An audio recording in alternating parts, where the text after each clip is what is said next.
34 divided by 4 అయితే 8.5. మధ్యలో ఒక మార్క్ పెట్టుకొని 1 ఇంచ్ ఎక్స్ట్రా. హైట్ వచ్చేసి 14 ఇంచెస్. Shoulder 5 inches. ఆపోజిట్ నుంచి 3 ఇంచెస్. Arm down 5.5. మొత్తం లూజ్ని బట్టి ఇక్కడ 10.5 పెట్టుకోవాలి. 1.5 arm round. West line draw చేసుకోవాలి. 2 ఇంచెస్ ఎక్స్ట్రా. నెక్ డీప్ వచ్చేసి 10, అక్కడ 2.5. ఈ లైన్ ఏ లైన్ మ్యాచ్ చేసుకోవాలి. ఒక 1/2 ఇంచ్ పెట్టుకొని రౌండ్ అప్ కటింగ్ చేసుకోవాలి.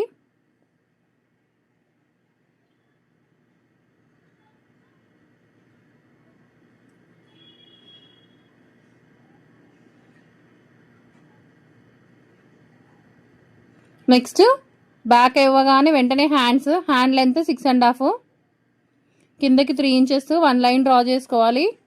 ఆర్మ్ లూజ్ వచ్చేసి 9, 7 హ్యాండ్ లూజ్. ఖర్చుకి 1.5 దగ్గర నుంచి ఇలా లైన్ డ్రా చేసుకొని ఒకటి లోపల నుంచి ఒకటి పై నుంచి డ్రా చేసుకోవాలి. మధ్యలో కట్టించుకొని పైన 2 మాత్రమే కట్ చేసుకొని అక్కడ కూడా చిన్న కట్ పెట్టుకోవాలి. హ్యాండ్స్ కటింగ్ అంతే. నెక్స్ట్ హ్యాండ్స్ తీసిన దగ్గరే మనం షోల్డర్ వేసుకొని ఫ్రంట్ మార్కింగ్ చేసుకోవాలి. బ్యాక్ యాజ్ టీజ్ డ్రా చేసుకొని ఇక్కడ మాత్రం 1 ఇంచ్ ఎక్స్ట్రా తీసుకోవాలి. అక్కడ 1 ఇంచ్ ఎక్స్ట్రా తీసుకోవాలి.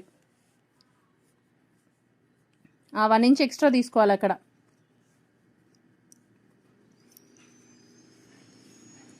నెక్ 7, 1 ఇంచ్ పెట్టి రౌండ్ అప్ చేసుకోవాలి. అక్కడ నుంచి 1 ఇంచ్ దగ్గర నుంచి తనది 11, కిందకి 2.5. అటువైపు 1.5 పెట్టుకోవాలి. డ్రా చేసుకున్న గీత వైపు నుంచి 1.5, ఇటు 1 ఇంచ్. ఈ లైన్ డ్రా చేసుకొని చంక దగ్గర ఒక 1/2 ఇంచ్ రౌండ్గా గీసుకుంటే ఫ్రంట్ పర్ఫెక్ట్ కటింగ్గా ఉంటుందండి.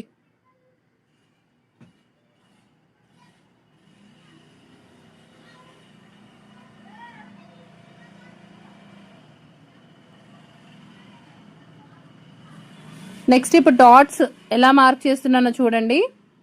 స్టార్టింగ్ నుంచి మన మెడ వైపు నుంచి 3 ఇంచులు, 1.2, మళ్ళీ 1.2, ఆ మిడిల్లో దగ్గర 2.5 ట్రయాంగిల్ షేప్లో డ్రా చేసుకోవాలి. 3, 1.2, 1.2, 2.5. ఈ రెండింటికి మధ్యలో 2.5. అక్కడ 2 ఇంచ్ వదిలేసుకొని చంకలోకి స్ట్రైట్గా ఒక డాట్. నెక్స్ట్ షేప్ బెల్ట్స్ అండి. 3.5 ఒకవైపు, వెస్ట్ లూజ్ 10 ఇంచ్, 10.5.